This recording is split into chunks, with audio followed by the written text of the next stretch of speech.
Hi there, my name is Bandy and this is my channel BandysBooks, and today we are here to talk about some books that Hannah at Savage Reads picked out for me earlier this month.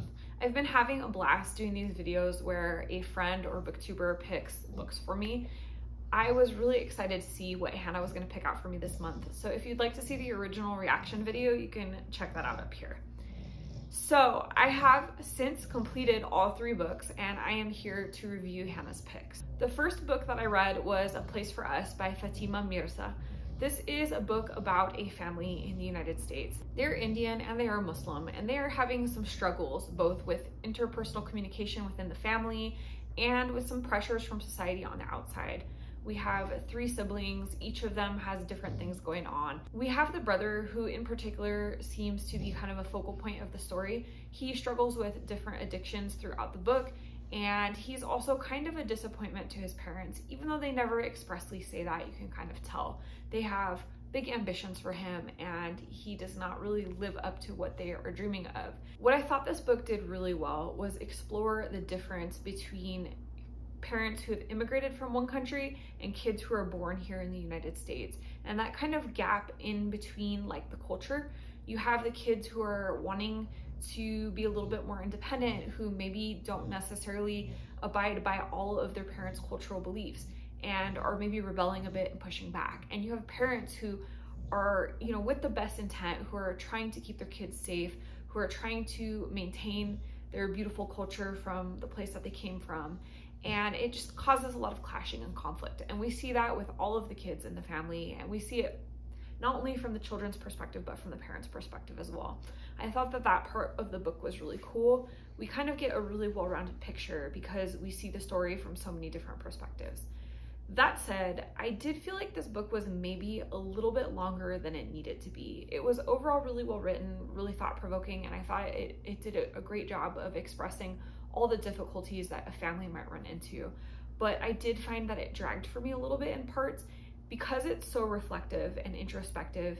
It is very quiet. There's not a huge amount of plot, and it's just very, very character driven. And because it's such a long book, I think if you're not super into character driven books, it could be a little bit tedious at points. Overall, I think it was beautiful and moving and emotional and just a beautiful portrait of a family. But I could have easily maybe trimmed about 100 pages out of the story, and I think it might have been just a little bit better for it.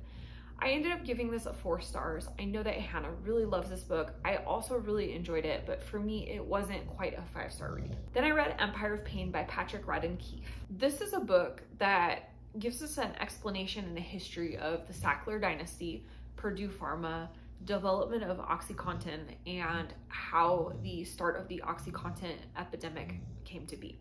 This book was infuriating. So I knew bits and pieces of this story. I am familiar with who the Sacklers are. I do know a little bit about Purdue Pharma. I was not as familiar with the research process and the development process of OxyContin, and I do know that they kind of cut some corners with like the FDA in terms of getting OxyContin approved.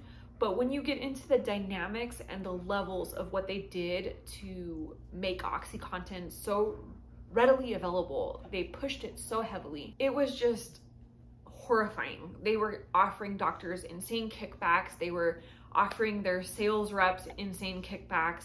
They were offering like scientists and reporters and medical journals all sorts of incentives to report that OxyContin was much safer than it is.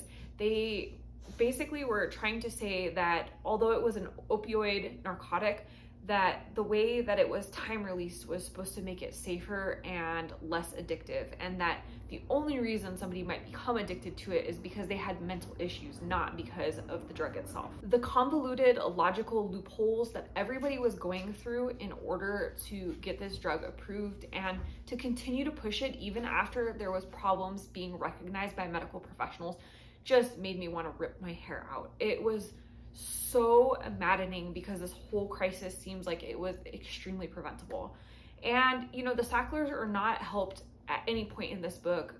They're not only terrible in terms of their business and their medical development, but they're also terrible in the way that they treat the women in their lives, the way that they treat their children. They're just seem like despicable people. This book really did not do them any favors.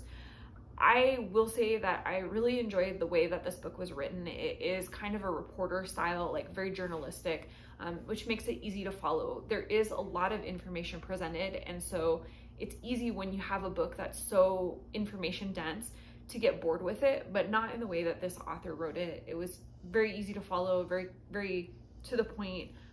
I think that the information flowed very seamlessly, and I could see this being interesting for many people. I gave this a 5-star. This was one of the better nonfiction books that I have read this year. I won't say that it was enjoyable because it was not an enjoyable topic at all, but in terms of nonfiction and being really interested in it and being engaged, I mean, I sat down and I devoured this in like 3 days.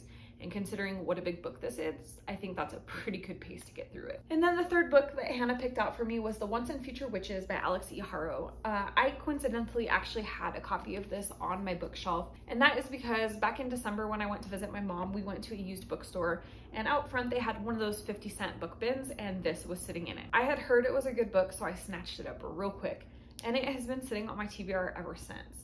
So coincidentally, Hannah picked this out for me, and I'm really glad. It was the incentive I needed to stop pushing this back on my TBR and finally read it, and I am so glad that I did. This was such a good book. So I would describe this as a historical fantasy. We have a very strong historical fiction element, and then we also have a fantasy element.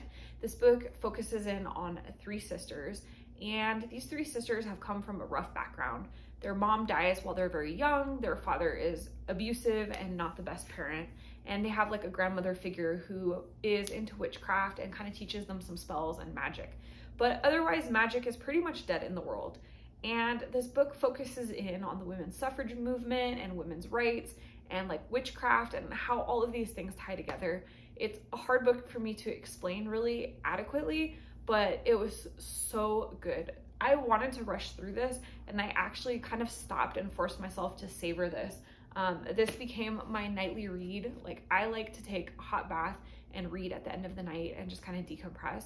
So this was that book for me. I was like so invested in it, so engaged.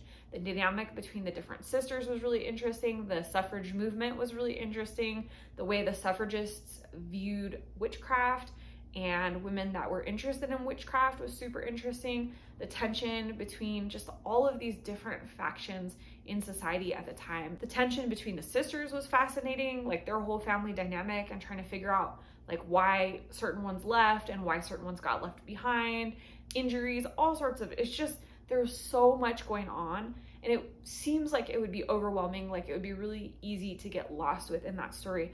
But the way that the story is done, it makes it super easy to follow. The POVs alternate between the different sisters, and so we get bits and pieces of each story as we go. The information flows at a really steady pace. It's easy enough to follow, but there is so much going on that it keeps you really busy and really invested in the story. This one was also a 5-star read for me. If you're into fantasy, I would definitely recommend this one.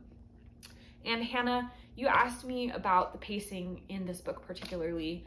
You had mentioned reading some of Harrow's other books and that they had been a little more uneven in the pacing. I will say that this is definitely the most consistently paced book that I've read of hers.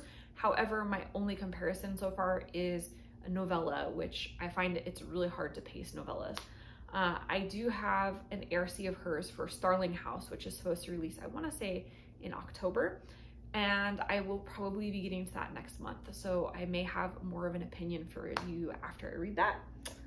So those were Hannah's 3 picks. I think she did pretty darn well. 2 5-stars and a 4-star. I think that is a win. Definitely a win for me because I enjoyed reading all 3 books. So great job, Hannah. Thank you again for participating in this with me and for picking out some spectacular books. If you guys haven't checked out Hannah's channel, make sure you do. I'm gonna link her in the description. She does some of the best book reviews on BookTube. I love the way that she takes recommendations from different booktubers and then comes back and just breaks down the books in incredible detail. So that's the end of this video. If you liked it, hit the thumbs up, comment down below, and let me know what you think of Hannah's picks. Have you read any of these 3 books? If not, which one interests you the most? And if you're not already subscribed to this channel, you know what to do. Hit the subscribe button down below as well as the notification bell so that you never miss a video, and that way we can see each other again soon. Thanks so much for joining. Bye.